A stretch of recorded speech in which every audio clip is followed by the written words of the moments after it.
انسان اس دنیا میں آتا ہے، اس کی ایک زندگی کا مقصد ہے، بے مقصد نہیں آتا۔ وہ مقصد کیا ہے؟ 100 میں سے شاید 1 یا 2% لوگ ایسے ہوں گے جو اس مقصد کے لیے زندگی گزارتے ہیں، اس مقصد کے بارے میں سوچتے ہیں اینڈ دین اکارڈنگلی اس کے مطابق زندگی گزارتے ہیں۔ باقی دنیا کے معاملات میں، ضروریات زندگی میں اور دوسرے ایسے معاملات میں اتنا گم ہوتے ہیں کہ وہ اس حقیقت کی طرف آتے ہی نہیں، وہ حقیقت پسند بنتے ہی نہیں، دنیا سے چلے جاتے ہیں۔ میسلو نے ایک خوبصورت ہیرارکی بیان کی ہے جس میں وہ انسانی سفر کے، انسانی ترقی کے 5 مراحل بیان کرتا ہے کہ کس طرح سے ایک انسان جو ہے آہستہ آہستہ ڈیولپ کر کے آگے بڑھتا ہے۔ پہلی سٹیج میں وہ بتاتا ہے کہ انسان جو ہے اس کا واسطہ بیسک نیڈز کے ساتھ پڑتا ہے، ضروریات زندگی، اسے روٹی چاہیے پیٹ پالنے کے لیے، اسے کپڑا چاہیے اپنا تن ڈھانپنے کے لیے، اسے مکان چاہیے، رہائش چاہیے اپنا سر ڈھانپنے کے لیے۔ اگر یہاں پہ انسان کو جانوروں کے ساتھ کمپیئر کریں تو کوئی فرق نظر نہیں آئے گا۔ جانوروں میں بھی شیر کو دیکھیں، چیتے کو دیکھیں، وہ گوشت کھاتے ہیں، ان کو ضرورت ہے اس کی، ان کی بیسک نیڈ ہے۔ پرندے دانہ دن کا کھاتے ہیں، یہ ان کی بیسک نیڈ ہے۔ آپ دیکھتے ہیں درختوں کے اوپر وہ گھونسلے بناتے ہیں، یہ ان کی بیسک نیڈ ہے۔ اگر دوسرے مرحلے میں ہم دوسرے مرحلے کے بارے میں جانیں تو میسلو بتاتا ہے کہ دوسرے مرحلے میں انسان جو ہے وہ سیفٹی چاہتا ہے، وہ جب خطرات محسوس کرتا ہے تو وہ سیفٹی چاہتا ہے۔ اسی طرح جانور جو ہیں، سانپ کو دیکھے تو کم و بیش 1500 اقسام سانپ کی پائی جاتی ہیں دنیا میں، اور ان میں سے ایک بھی سانپ ایسا نہیں ہے جو بلا وجہ ڈنگ مارتا ہو۔ ہمیشہ ڈنگ وہ تب مارتا ہے جب اسے انسیکیورٹی محسوس ہوتی ہے، جب یہ خطرہ ہوتا ہے کہ بندہ میرے اوپر حملہ کر دے گا، وہ ڈر کی وجہ سے ڈنگ مارتا ہے، ادروائز نہیں۔ اس سے آگے بڑھیں تو تیسری سٹیج میں میسلو بتاتا ہے کہ انسان جو ہے وہ سوشلائزیشن چاہتا ہے، اکیلے زندگی نہیں گزار سکتا۔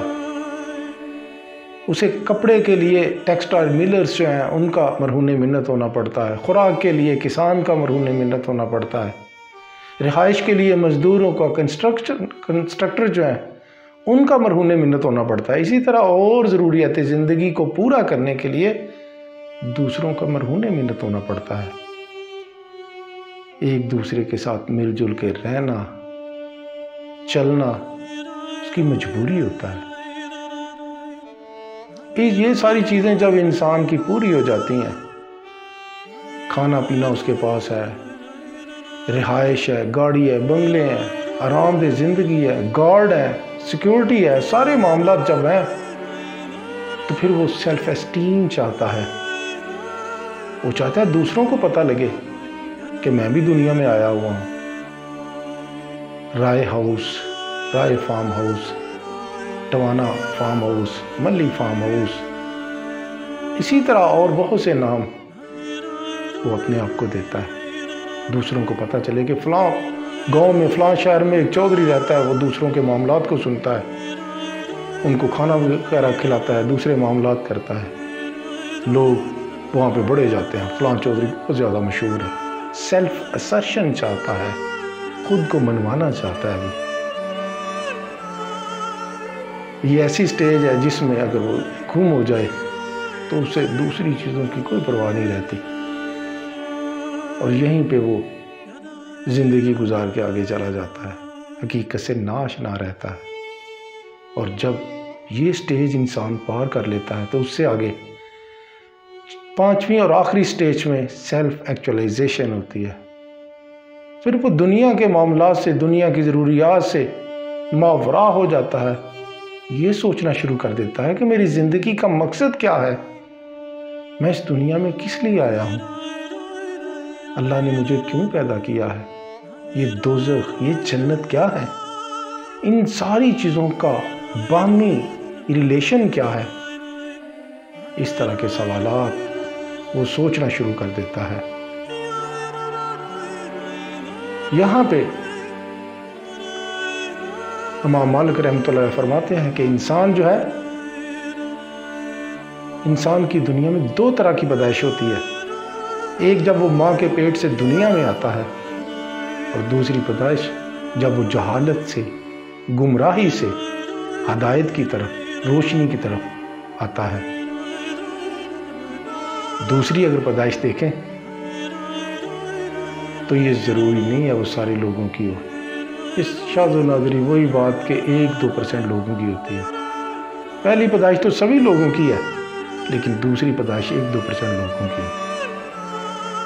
جو ان سوالات کا جواب جاننے کی کوشش کرتا ہے کہ میں اس دنیا میں کس لیے آیا ہوں، میری زندگی کا مقصد کیا ہے، اللہ نے مجھے کیوں پیدا کیا ہے، اللہ یہاں پہ مجھ سے کیا کروانا چاہتا ہے، دین اکارڈنگلی اس کے مطابق وہ عمل پیرا بھی ہوتا ہے، عمل بھی کرتا ہے۔ یہاں پہ دو سوالات پیدا ہوتے ہیں کہ یہ جو سیلف ایکچولائزیشن کی کیفیت ہے یہ کیسے آتی ہے، یہ کیا ہوتی ہے کیفیت، اور نمبر 2 کویسچن، یہ کیفیت آتی کیسے ہے۔ اس کیفیت میں انسان جو ہے وہ دنیا کی ضروریات زندگی سے ماورا ہو جاتا ہے، دنیا داری سے ماورا ہو جاتا ہے، اور وہ اپنی ذات میں گم ہو جاتا ہے کہ میری زندگی کا مقصد کیا ہے، کیا میں صحیح ٹریک پہ جا رہا ہوں یا غلط پہ جا رہا ہوں، مجھے اللہ نے کیا احکامات دیے ہیں، میں زندگی کیسے گزار رہا ہوں، اسے کیسے گزارنی چاہیے۔ اگر ساکر صدیقی کے دیکھیں، بہت بڑا شاعر تھا، جب اس کی شاعری میں میچورٹی آئی، وہ دنیا سے ماورا ہوا، تو اس کی شاعری میں دیکھیں بہت زیادہ میچورٹی نظر آتی ہے۔ جب اس کی ڈیتھ ہوئی تھی تو وہ کوڑے کے ڈھیر پہ پڑا ہوا تھا۔ ایسے لوگ دنیا سے ماورا ہو جاتے ہیں۔ مائیکل اینجلو ایک بہت بڑا پینٹر تھا، اپنے کام میں اتنا گم، ایک دفعہ وہ تصویر بنانے لگا، مسلسل 15 دن اسے تصویر بنانے میں لگے، نہ اسے روٹی کی فکر، نہ اسے سونے کی فکر، نہ اسے موسم کی فکر، 15 دن لگاتار پینٹنگ پہ لگا رہا۔ 15 دن بعد جب وہ پینٹنگ مکمل ہوئی تو اپنے جوتے اتارنے لگا تو اس کے جوتوں کے ساتھ اس کی سکن بھی اتر رہی تھی۔ سقراط ایک بہت بڑا فلاسفر گزرا ہے، ایک دفعہ وہ گزر رہا تھا ایک جگہ سے، پیچھے سے ایک بندے نے گالی دی، you are a son of a bitch. انہوں نے پیچھے دیکھا، مسکرائے اور پھر آگے چل دیے۔ وہ بندہ بھاگا آیا، کندھے سے پکڑا، ان کو کھڑا کیا اور کہا میں تو توقع کر رہا تھا، کیا مجھے برا بلا کہیں گے، ماریں گے، پیٹیں گے، آپ مسکرائے اور چل دیے، یہ کیا؟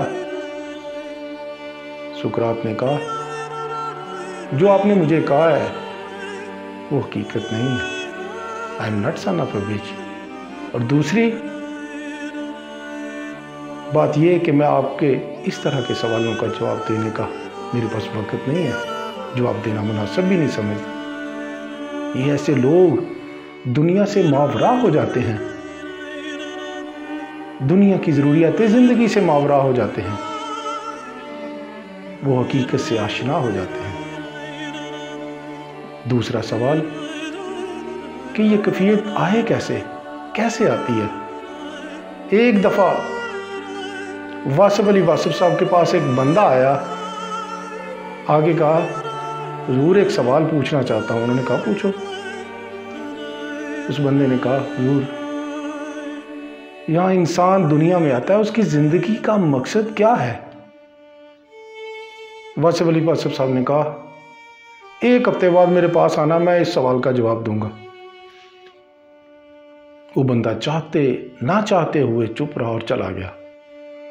1 ہفتے بعد آیا اور ابھی بیٹھا بھی نہیں تھا، بیٹھا بھی نہیں تھا۔ واصف علی صاحب نے خود کہا یار وہ ایک سوال جو آپ نے ایک ہفتہ پہلے مجھ سے پوچھا تھا وہ کیا تھا؟ اس نے کہا حضور مجھے تو وہ یاد نہیں ہے، میرے تو ذہن میں نہیں ہے آج۔ واصف علی واصف نے کہا کہ وہ سوال جس کو ہم ایک ہفتہ اپنے ذہن میں نہیں رکھ سکتے، ایسے سوالوں کا جواب قدرت کبھی نہیں دیتی۔ یاد رکھو اس کی طرف بڑھنا پڑتا ہے، ایک قدم بڑھاؤ تو وہ 10 قدم بڑھاتا ہے، لیکن ایک قدم بڑھانا ضروری ہے۔ اس سے رحمت مانگو، اسے ہدایت مانگو، اسے حقیقت سے آشنائی مانگو، لیکن مانگنا شرط ہے، اس کی طرف ایک قدم تو بڑھاؤ۔ قدرت کبھی ایسے سوالوں کے جواب نہیں دیتی جو ایک ہفتہ بھی ہمارے ذہن میں نہ رہ سکے۔ اللہ پاک سے دعا ہے کہ اللہ پاک ہمیں ان حقائق کو سمجھنے اور ان پہ عمل کرنے کی توفیق عطا فرمائے۔ اللہ پاک ہمیں خوشیاں دے اور خوشیاں بانٹنے کی توفیق دے۔